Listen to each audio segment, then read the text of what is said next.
1817, when James Monroe was elected the 5th President of the United States, the country was recovering from the brutal War of 1812 and a dramatic economic decline. During Monroe's time in office, the country experienced a rebirth and was restored to its previous status of economic and social success. His first term in office was so successful that he ran unopposed and was elected for a second term in 1821. This period of prosperity and peace, with Monroe at the helm, came to be known as the era of good feeling. It wasn't until 8 months into his first term that the Monroes were able to move from temporary housing into a newly rebuilt President's House. Due to its destruction in the War of 1812, the new executive mansion was completely empty, leaving the Monroes with the task of providing furnishings for the entire building. Monroe's presidency brought his family into the world of high society, in which they were required to entertain politicians, dignitaries, and many other foreign officials. In order to create an impressive atmosphere in the executive mansion, the Monroes accepted partial funding from Congress in order to purchase stately furniture. To this day, the oldest pieces in the White House come from the Monroe era. These chairs are 2 of 6 that the museum owns, from an original set that included 26 similar chairs, sofas, and perhaps some tables. At almost the same time as the Monroes were moving into the President's House, the ambassador from Russia was moving out of Decatur House, located on Lafayette Park. It is believed that the Monroes purchased this furniture set from the ambassador who was returning to Russia. Several documents which describe the White House during Monroe's presidency mention this set of tablet-back Russian chairs, which are made of Baltic fir. Because of their imposing size, these chairs may have been used to fill up the cavernous space in either the East Room or the State Dining Room. The set also followed the Monroes to their retirement home at Oak Hill in Loudoun County, Virginia. The Monroes wanted the majority of their furnishing purchases to come from France, since they greatly admired the French style. As an example of the Monroes' taste, we can see this upright secretary desk and accompanying chair. This desk was purchased by the Monroes while they were living in France, and it is part of a matching set that includes tea tables and sideboards. The pieces in the set were among some of the furnishings that the Monroes brought with them to the President's House. This desk also has another claim to fame in that it is thought to be the desk where Monroe sat while penning the famous Monroe Doctrine in 1823. Interestingly, it also has a secret compartment in it. The floor of that empty space between the little drawers pops up, where a long-forgotten cache of letters to and from Monroe and many historical figures, like Thomas Jefferson and George Washington, were found in the mid-20th century. Although the Monroes loved the French style of decorating, they were also working with a limited budget. As a result, they sometimes hired American craftsmen to make furniture from French designs at a much lower cost. For example, these 2 armchairs are American-made, but copy a style very popular in France at the time. They retain their original upholstery and paint. The rest of the set of chairs remains at the White House today, although their upholstery and paint have been altered. At the beginning of every new administration, each president orders a different china pattern to use at state dinners. As with the household furnishings, the Monroes turned to France for their china. You can see several pieces from the dessert service chosen by James Monroe here in the display case.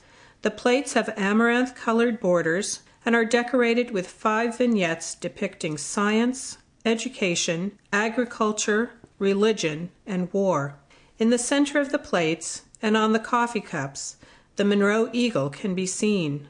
Monroe was actually the first president to use the eagle as his personal seal. His version of the eagle was an adaptation of the eagle found on his family crest, and it would be modified later by other presidents until it became the official symbol of the presidency. While archival documents give us plenty of evidence to identify the dessert china, they give us almost no description of the dinner china. Here we have several pieces from a set that is currently thought to be the Monroe family's presidential dinner china. You can see it does have an M monogram at the top. It does have an eagle in the center, and it is decorated with stars. The elliptical salon, which today is called the Blue Room in the White House, was the main public entertaining room during the Monroe's residence. It was the site of their annual levees, or public open houses, where anyone in Washington could walk right in, speak to the president, and have a glass of punch.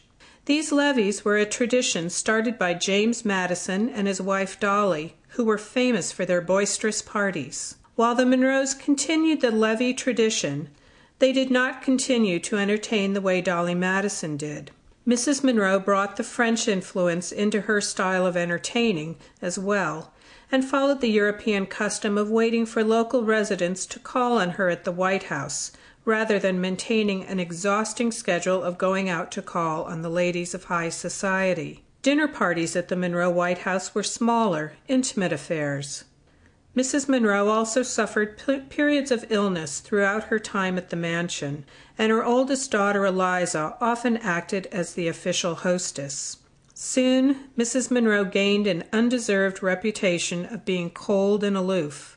Many of her close friends, like Susan Decatur, who lived across the street from the president's house, worked hard to dispel the unfair stories being spread about the ailing Mrs. Monroe. During the intimate social gatherings held at the president's house, guests were often entertained with music on one of several of the family's pianofortes. In 2005, this instrument underwent a $25,000 conservation treatment, which restored it to working order. This particular pianoforte was made by the Astor Company in London and purchased by Monroe during his time abroad. Although most young women were expected to be capable of playing at least a few pieces on the pianoforte, Mariah Hester, the youngest Monroe daughter, was a truly talented pianist. Mariah is pictured here in this bas-relief, and in the display case you can see her personal music book, which contains sheet music for some of the most popular piano music of her day, as well as some pieces that were written specifically for her father while he was president. Here is Rembrandt Peale's portrait of James Monroe. This painting has descended through the Monroe family to the founders of the museum and has hung in several locations over the years, including the State Department and the National Portrait Gallery. It is one of very few official presidential portraits that does not hang in the White House today.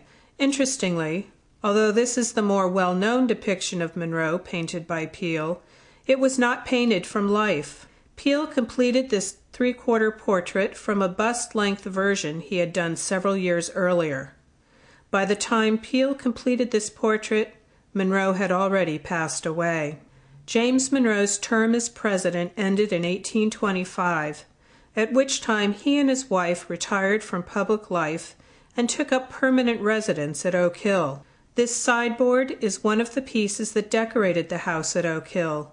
You can see the difference between the Monroe's family public tastes and the simpler style they preferred in their private lives. James Monroe would spend the rest of his days planning for the expansion of his Oak Hill house, but would continue to remain a key political figure.